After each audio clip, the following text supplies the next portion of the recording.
Sarsala Koyu oldukça kalabalık görünüyor. Ama kumluk bir alan. Yine işletmesi var. Fakat Kille'deki gibi yeşillik bir alan, zemin yok. Bu kalabalıktan uzaklaştık. Güzel yere götürüyorum ben şimdi sizi. Kille Koyu'nda tercih edebileceğiniz alana götürüyorum. Bakın karavanlar gelmiş buraya. Kafasına göre takılıyor. Taksi fiyatları da bunlar. Bir detay daha vereyim. Burada şezlongları takım şeklinde satıyorlar. Yani 2 şezlong, 1 şemsiye 150 lira. Nerede sorumlu? Kolay gelsin. Sağ olun abi. Bir şey mi söyleyeceğim? Video çekiyorsunuz ondan. Evet. Heh. Ne için? YouTube kanalı. Herhangi bir için falan var mı? Ne için? Şimdi gelelim iki koy arasındaki farklara, negatif ve pozitif özelliklerine.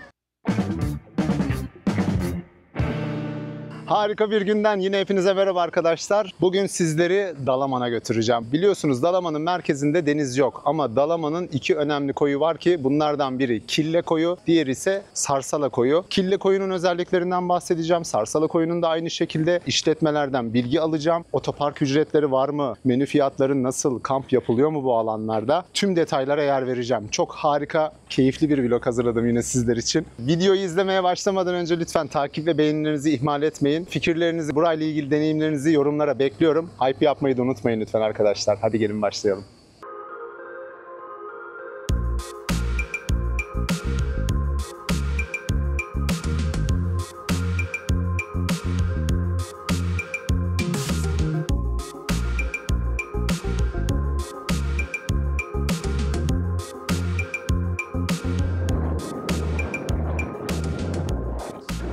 Tepeye indiğiniz zaman Kille Koyu'na girmeden sizi bir gişe karşılıyor. Araçlar için alınan bir otopark bedeli 200 lira.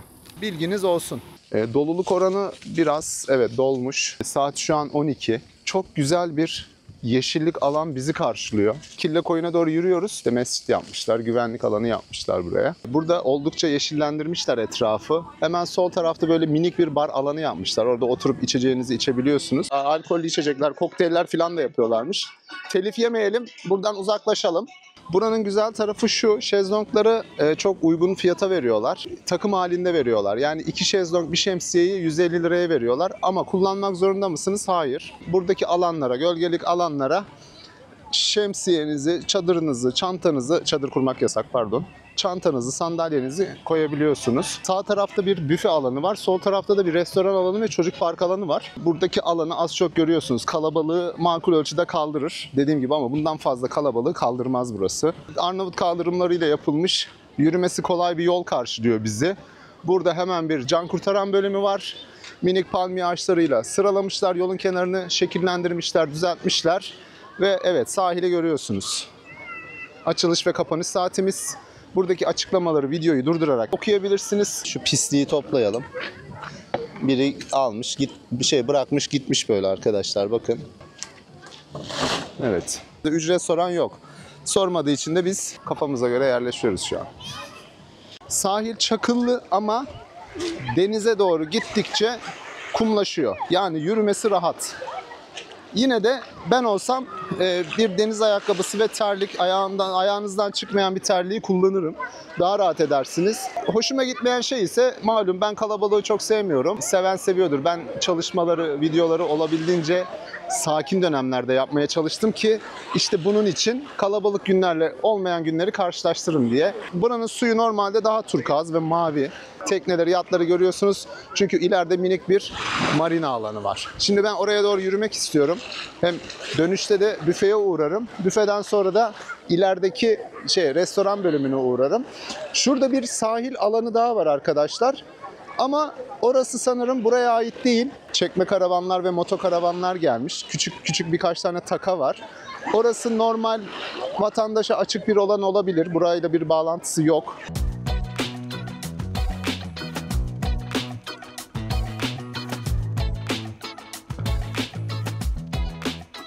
Sahilin sonuna doğru gideyim. Kille Koyu'ndan sonra Sarsala Koyu'na geçeceğim. Sarsala Koyu da çok talep edilen bir yer. Tüm detaylara yer vereceğim yine bu video içinde arkadaşlar. Sahilin sonuna geldim. Buradan itibaren artık bir yol yok. ilerideki marina alanına buradaki toprak yoldan ulaşıyorsunuz. Yani orayı biraz daha izole bir halde yapmışlar. Şu yolu da şöyle yukarıdan göstereyim, bakın. Buraya yol yapılmaması bence güzel bir şey. Yani ormanların içine olabildiğince yol yapmama taraftarıyım ben. Yapılmaması gerekir. Doğal dokuyu bozmamak için. Bu iyi. Gidebilen araç gitsin. Zaten sahil burada bitiyor. Bakın şezlonglar da burada son buluyor. Her gölgeye muhakkak masa ve sandalye koymuşlar. Bunun için herhangi bir ücret alınmıyor. Burada büfe, buradan çay, kahve, su, cips gibi ihtiyaçlarınızı karşılayabilirsiniz. Örneğin bakın 100 lira, 160 lira, 140 lira. İleride cipsler var. Biraz yoğunlar. Çay var. 2 tane çay, 2 tane de küçük su aldım. Soğuk 80 lira ödedim. Artık siz yorumlara bırakırsınız. Fiyat politikasının ucuz mu, pahalı mı olduğuna dair fikirlerinizi yazarsınız. Kafenin arkasında yine böyle gölgelik bir alanda güzel ahşap oturakları, masaları yapmışlar. Şirin şirin. Normalde evcil hayvan almak yasaktı ama girmiş bir tane. Bu herhalde küçük ırk olduğu için. Ayrımcılık her yerde var yani. Köpek de insanda fark etmiyor. Yani bizim dünyanın gidişatı nereye doğru ben çok anlamış değilim.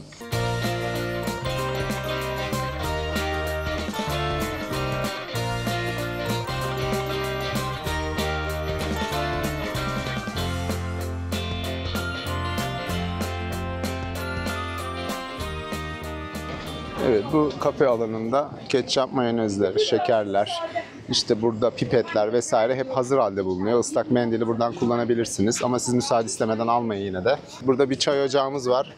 Ablanın çayı lezzetliymiş. Eline sağlık abla, çok lezzetliydi. Reklam değildir bu arada arkadaşlar. Burada alkol satışları da mevcut.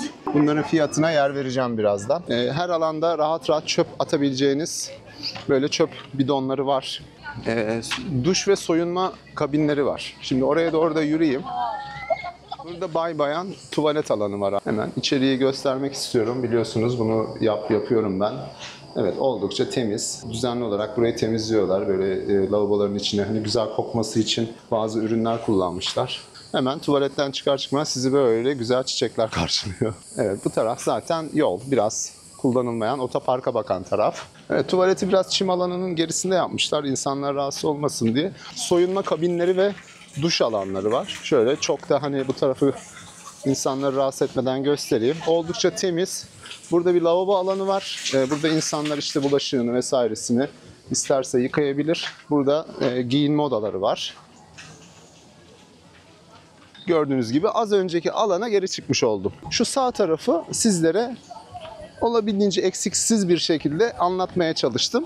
Şimdi de sol tarafa doğru gideceğim. Yine deniz kenarından restoran bölümüne doğru gideyim. Kille Koyun'dan bağımsız olan tarafa da yürümek istiyorum. Orası nedir ne değildir? Bölge vatandaşından biraz fikir alırız. Orada sohbet edebilirsek birkaç kişiyle sohbet ederiz. Yoldan ben gideyim.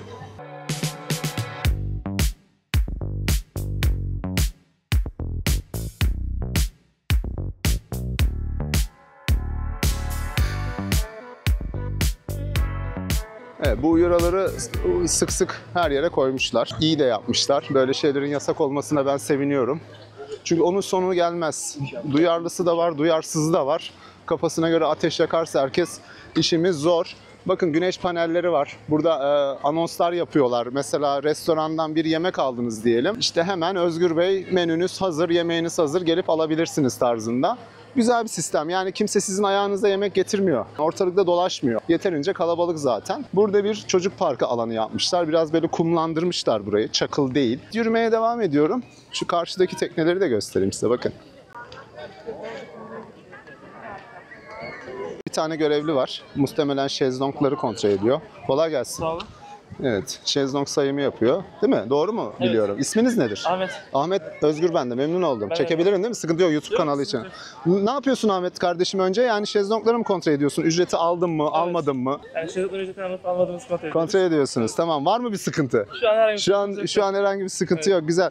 Kaç şezlong var Ahmet? Toplam 140 tane. 140 tane. Evet. Takım halinde satıyor musunuz herhalde? Takım halinde. Yani 2 şezlong, 1 şemsiye. Evet. 150 lira. Peki tek gelen vatandaş ne yapacak? Ya mesela tek gelen vatandaş bazen şey yapıyor mesela. Eğer yanına bir not tutması isterse o şekilde tek satış yapabiliyoruz. Mesela, Erkek kadın ayrımı yapmıyorsunuzdur herhalde. yok bir şey yapıyorum mesela. Erkeğin yanına bir bayan tutmuyoruz. Oturmak isterse, benim için bir sorun yok derse örneğin. Kadın da mesela rahatsız değil, erkek de değil. Ya o konuda pek şey yapmıyorum ben ya. Sen niye? Evet, pek yani sevmiyorum. yani niye canım? İkisi kabul ettikten sonra medeni iki insan. Yani niye kabul etmiyorsun? Evet, bilmiyorum. Yani olabilir canım, niye? Olabilir. Sen tabii önceliğin yine senin gibi olsun ama Evet. yani isteyen insanlar turist olur. İsteyebilir mesela, sıkıntı yok. Yok. Evet, çok teşekkür ederim. Kolay gelsin. Rica Sağ ederim. olasın. Size kolay gelsin. İyi Eyvallah. tatiller. Sağ ol, iyi tatiller. Evet, Ahmet kardeşimden de bilgiyi aldık. Bakın, çöp dökmek yasak, gerçekten temiz.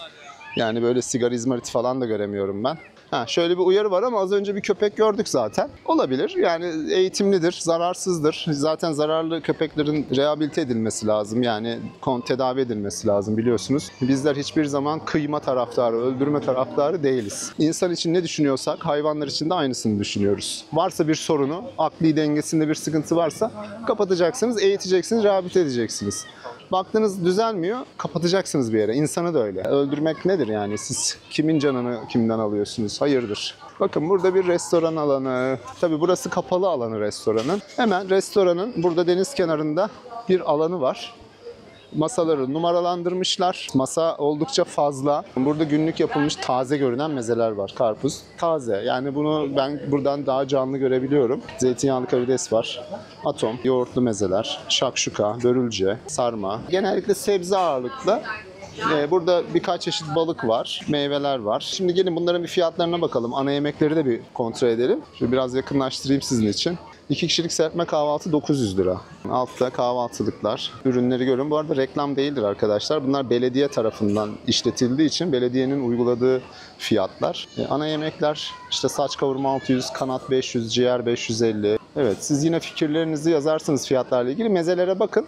Minimum 150 liraya da meze var. Mesela peynir tabağı. Onun dışındakiler 225 lira. Bir tek yoğurtlama 250 lira. Salatalar, tatlılar. Evet, alkol servisi var. Efes tombul 50, 145 lira. Yani Marmaris'te en ucuz yerde 200-230 lira, 220 lira. Soda 30 lira, çay 25 lira. Evet, fiyatlar artık siz yoruma yapın. Biliyorsunuz ben artık uygun ya da pahalı demiyorum. Sonra yorumda neresi uygun diye bana fırça kayıyorsunuz. Ben de üzülüyorum. Beni azarlamanızı istemem. Teşekkür ederim.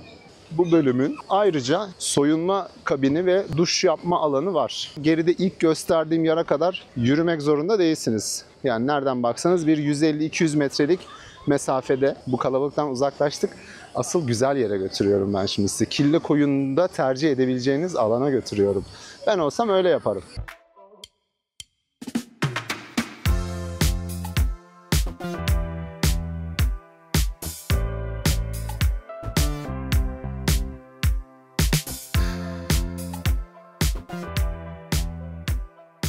Burada Sarsala Koyun'a giden bir yol var.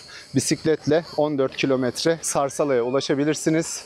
Biz tabii gideceğiz ama biz bu yolu kullanamayacağız. Burası yürüyüş ve bisiklet yolu. Araç yolunu kullanacağız. Kırçagedre. Zor okudum. Kırcagedre. Dalaman. Orasını hiç duymadım. Boynuzbükü var. Yürüyüş rotası 2,5 kilometre ve Bedri Rahmi Sarsala var. Bu tarafta yine 9,5 kilometre araç yolunu kullanacağız. Evet, şimdi bakın o harika alana geldik. Açık ve net söyleyeyim, ben burada suyu beğenmedim arkadaşlar. Bakın.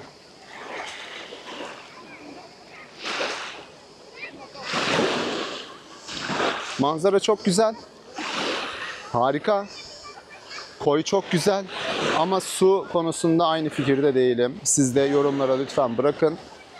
Bu arada takipçilerimden biri yazmış, çok arkadaşlar kelimesini kullanıyorsun diye. Evet, doğru söylüyorsunuz. Ben de ara ara bunu düşünüyorum. Acaba bu kelimeyi çok mu kullanıyorum? Bazı kelimeleri özellikle çok mu kullanıyorum diye. Haklılık payınız var arkadaşlar. Çünkü yani biraz herhalde samimiyetimden kaynaklı yapışmış ağzıma. İster istemez çıkıyor o. Ama olabildiğince bunu dengelemeye çalışacağım. Teşekkür ederim.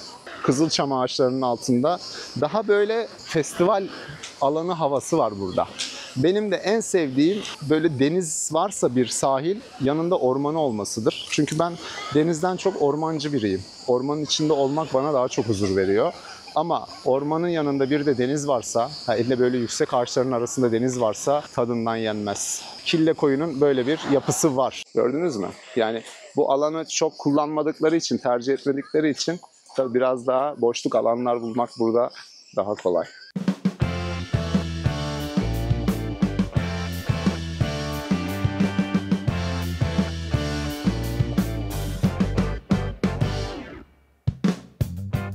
Biraz taşlık. Normal orman içi burası arkadaşlar. Yani düz bir zemin beklemeyin.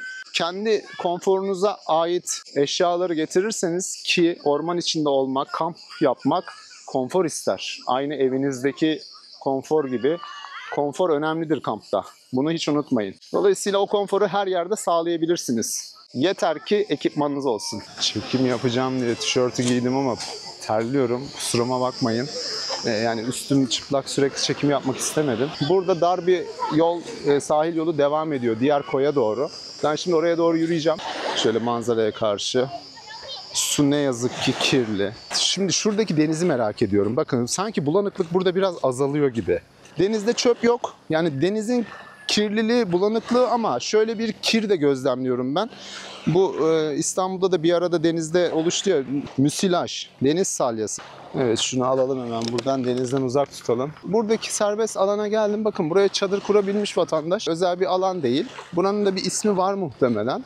Onu da bir öğrenelim. Bakın karavanlar gelmiş buraya. Kafasına göre takılıyor. Yeter ki suyunu karşılasın. Evet, çadır alanı. Ama burası kayalık. Yani burada yürümek, denize girmek biraz daha zor olur. Evet, suya bakıyorum. Evet, su bir nebze daha temiz. Daha az bulanık. Ama temiz olduğunu yine de çok söyleyemem. Hemen Kille Koyu'nu da göstereyim size. Şu benim beğendiğim, sevdiğim alan. Orada güzel çam ağaçları denize doğru böyle boynunu eğmiş. İşte şurada güzel bir motokaravan var, bakın. Güzel bir aracı karavana çevirmiş. Her yerde araçlar, karavanlar. Burada beton bir iskele oluşturmuşlar, küçük. Muhtemelen kayıklar, tekneler için. Merhaba, kolay gelsin. Eyvallah, teşekkür ederim. Çok güzel. Bakın arkadaşlar, kamp alanı. Şurası güzelmiş, şu alan. Burada daha rahat, daha izole. Özel bir alan olmadığı için herkes çadırını rahat bir şekilde koymuş.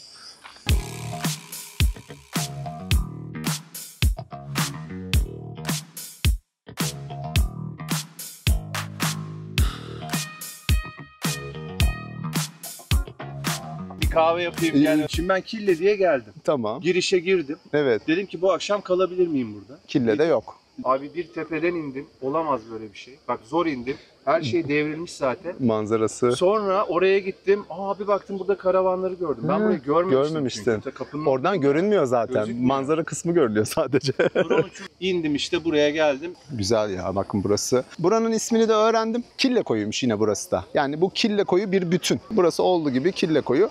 Tabii burada çok yol girişi çıkışı olduğu için yukarıdan biraz buraya inmesi zor. Yolu göremeyebilirsiniz, kapalı, ama yukarıdan geldiğiniz zaman Dalaman yönünden Kille Koyu'na manzarayı seçebileceğiniz, bu toprak yolu seçebileceğiniz alanı görürsünüz. Yolu kaçırmazsanız bu alana gelebilirsiniz. Tarif edemiyorum, yani bu kadar tarif edebiliyorum. Kille Koyu. O tarafta bir işletme açmaya daha uygun olduğu için, daha geniş bir alanı olduğu için oraya kurmuşlar sadece işletmeyi. Ama bu tarafları da gelip daha sessiz bir şekilde tatilinizi yapabilirsiniz, denize girebilirsiniz. Suyun neden pis olduğu ile ilgili bir bilgi aldım. Bir kişiden de almadım bunu. Tekneler bir su bırakıyorlarmış. Adını unuttum, ileridekiler. Haliyle kıyı kirleniyor. Yani ben burada denize girmeyeceğim. Ne yazık ki. Burada girmeyeceğim. Kendimi Sarsala Koyu'na saklayacağım.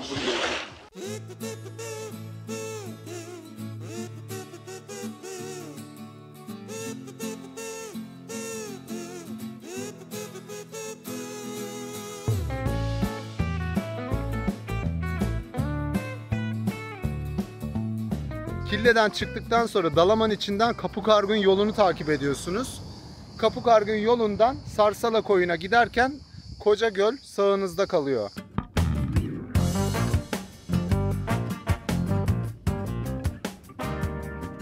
Sarsala Koyu'na yaklaştık, son 2 kilometre.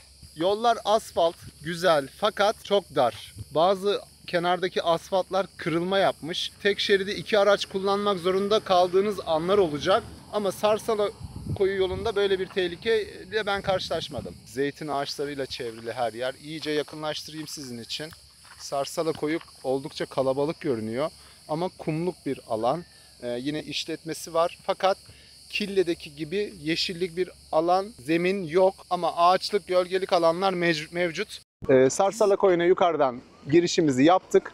ücretli ve ücretsiz otopark olarak ayırmışlar ama buranın ücretsiz olduğuna dair herhangi bir ibare olmadığı için, kapatmadıkları için yukarıdan biz ücretsiz alana girdik, aracımızı buraya park ettik. Tekne ve kayıkların gidip gelme ihtimali varmış. Dolayısıyla burada çok yol kenarlarına park etmeyin diyorlar. Hani çizilmesin diye. Haklı olarak bunu söylüyorlar ama bizim hani aracımızın böyle bir riski yok. Taksideki arkadaş geldi, bizi nazikçe uyardı. Ama bir tanesi geldi ki tartışmaya çalıştı bizimle. Şunu söyledi. Ben de merak ediyorum, orada otopark varken niye buraya geliyorsunuz dedi. Senin burada olma hakkın kadar benim de hakkım var çünkü dedim. Peki dedi, ücret ödememek için mi buraya getiriyorsunuz dedi. Evet dedim, niye ücret ödeyeyim? Çünkü yukarıda herhangi bir yeri kapatmamışsınız dedim. Yani buraya girilmez gibi bir tabela koymamış belediye. Haliyle benim de burayı kullanma hakkım var dedim. Biz yok dedi, kendi aramızda toplayıp bu araçlar yerine para ödedik de dedi. Ödemeseydim ben de dedim. Yani böyle bir şey yapmak zorunda değilsin. Sen önce buraya araç giremiyor diyene kadar taksi durağından poponu kaldır da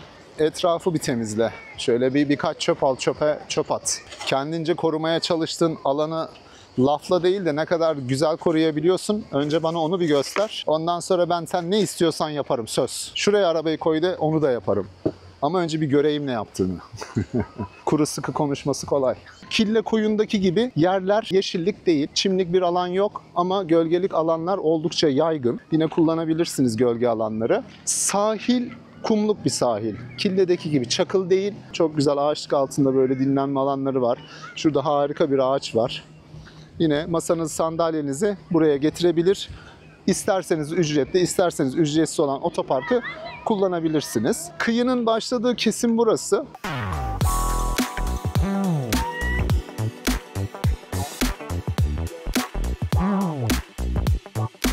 Taksi fiyatları da bunlar. Bir marina alanı var. Şurada tarihi bir yer var ya. Orası neymiş acaba? Takaların, teknelerin indirildiği, kaldırıldığı bir yer var. Sahil başlıyor. Buranın suyu bakın temiz. Görüyor musunuz arkadaşlar?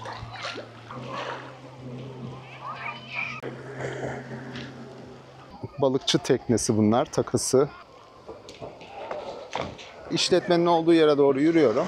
Burası Kille Koyun'dan daha kalabalık çünkü daha geniş bir alan. Sahili daha geniş. Kalabalığa rağmen de suyu daha temiz. Neden? Bakın çünkü tekneleri ve yatları göremezsiniz burada. Yani atık suyu yok. İnsanlar bile suyu bulandıramamış. Ya işte bu yüzden sakin dönemlerde çekim yapmayı seviyorum ben.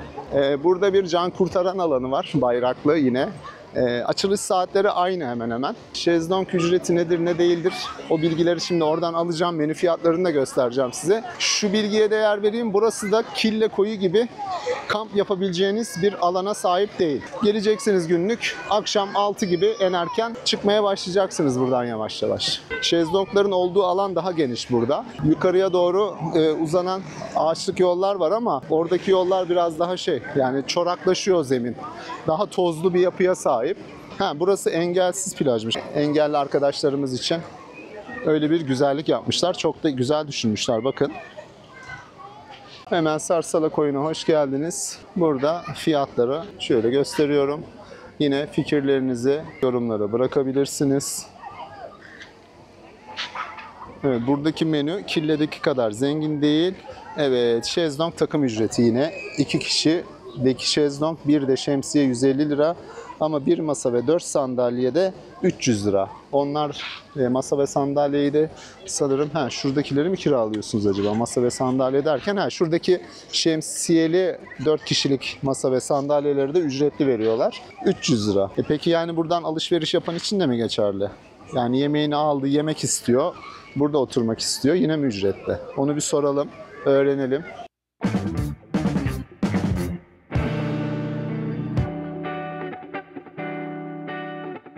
Kolay gelsin. Sakıncası yoksa çekebilir miyim? Birkaç soru soracağım size.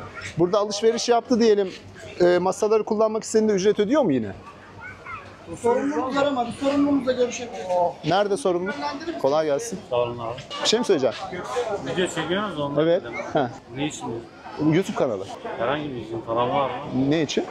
Yani burası şahsi alan olduğu için. Mesela şahıs kim? Görüşebilir miyim onunla? Çünkü herhangi bir uyarı, kamera kullanamazsın, telefon kullanamazsın gibi uyarı yoktu. Ama. Meral Hanım, kolay gelsin. Peki, merhaba. YouTube kanalı için çekim yapacağım. Herhangi bir izin falan yok. Yalnız Halka şey, açık. Şimdi halka açık olarak yok yok. doğrudur. Ama Özel, şahsi alan olduğu için izin hani vermiyoruz. şey ihlal etmeyelim yine de insanları çok kadraja almasın. Hayır insanlarla alakam yok. Ben menü fiyatlarınızı gösteriyorum. Şezlong fiyatlarınızı vatandaş için aslında. Otopark ücreti nedir? İnsanlar buraya gelince hangi hususlara dikkat Hangi etsin? kanal? Özgür Uçakçıoğlu. YouTube kanalı. Şahsi kanalı. Ben de şimdi takip Çok aldım sevinirim. sizi. Çok mutlu olurum. Sadece işte insanların Yok. hani gizliliğini Hayır ihlal tabii ki de. etmeyelim. Tabii. O benim de en Bunun hassas dışında konumdur. bilgilendirme olursa Çok okey, teşekkür ederim. tamam. Çok sağ olun. Tamam. Kolay gelsin. Biraz güvenlik arkadaşın canı sıkılmış herhalde. Meral Hanım sağ olsun. Girişte herhangi bir kamera uyarısı koymadıkları için haliyle rahat rahat girdim. Ama çekim yasak, kamerayla girmek yasak gibi uyarılar görseydim zaten çekim yapmazdım. Meral Hanım'a buradan nezaket için çok teşekkür ediyorum. Sevgiler, saygılar. Bakın arkadaşlar burada hemen arkada bir alan daha var. Ben orayı da göstereyim size. Oldukça duyarlı davranıp bir engelli tuvaleti koymuşlar. Burada WC alanları var. Yine yukarıda böyle balkonlu bölmeler yapmışlar. Kumsalda vaktinizi geçirebilirsiniz. Şimdi gelelim iki koy arasındaki farklara, negatif ve pozitif özelliklerine. Kille koyundaki yeşillik alanlar daha fazla. Ormanlık alanla daha bütünleşebiliyorsunuz. Fakat denizi çok pis. Muhtemelen insanlar tarafından Sarsal'a kadar bilinmediği için ya da insanlar orayı tercih etmediği için tekneler orayı tercih etmiş. Atık suyunu boşaltma konusunda biraz daha rahat davranabiliyorlar ne yazık ki. Fakat Sarsalan'ın da denizi güzel. Kumluk bir alan. Kimine göre iyidir bu, kimine göre iyi değildir. Ona bir şey diyemem. Fakat daha geniş bir alan. Orası da güzel, burası da güzel. Muhakkak fikirlerinizi yorumlara bekliyorum. Aklıma gelmeyenleri muhakkak yazın. Burada da yine bir sipariş söylediğiniz zaman anons ediyorlar isminizi. Gidip siparişinizi alıyorsunuz. Buranın denizi Kille'ye göre daha güzel. Fakat Kille'deki gibi dinlenme ve yeşillik alanı daha az. Ben buraya bir hafta önce gelmiş olsaydım buranın denizini, şu manzarasını, sahilini çok beğenirdim. Şu an inanın kafamda canlandıramıyorum. Ama insanlar tabii ki de kullanacak buraları. Yani okullar kapandı arkadaşlar. İnsanlar yıl boyu çalışıyor. Okullarda çocuklar okuyor, ediyor. Herkes dolmuş, kışı geçirmiş. Başka şehirlerde bunalmış, yaşayacak, gelecek burada tatilini yapacak. Herkese buradan iyi tatiller diliyorum. Videoyu beğendiyseniz yorum yapmayı unutmayın. Hype özelliğini muhakkak kullanın. Hepinizi çok seviyorum. Haftaya görüşmek üzere arkadaşlar. Hoşçakalın.